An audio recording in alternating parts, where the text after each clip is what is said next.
The fall of Kabul to the Taliban marked an abrupt end to America's longest war. In nearly 20 years of fighting, more than 2,400 American service members lost their lives. 20,000 were wounded. The war cost American taxpayers about $1 trillion or $136 million per day. Those costs are the results of 2 decades of decision-making in Washington, decisions that could have changed the outcome of the war and the future. Our mission in Afghanistan was never supposed to have been nation-building. President Joe Biden is the 4th commander-in-chief to oversee the war in Afghanistan.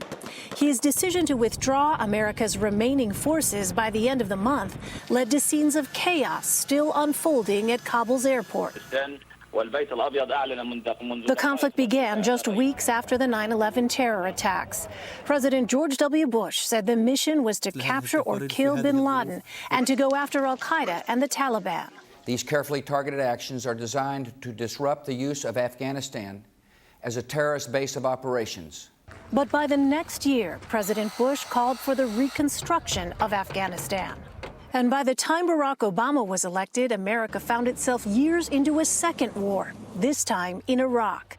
President Obama authorized a troop surge, more than tripling the number of Americans in Afghanistan, to stabilize the government and build security forces.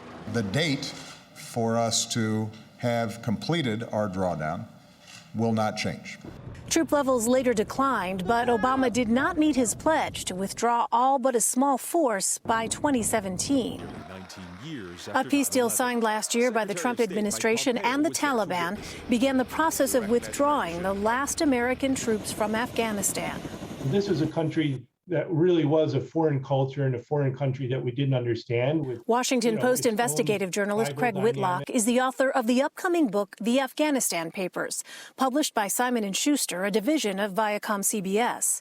Whitlock says U.S. officials knew for years that the war was unwinnable and misrepresented the situation to the public. How did the military's private assessments of these Afghan forces compare to what was being said publicly about the situation in Afghanistan? Day after day, week after week, people at the Pentagon would stand up in public, tell reporters, go on TV and say that, the Afghan forces are coming along, we're building this army, that, it's slow going, but they're getting more capable and soon they're going to be able to defend the country.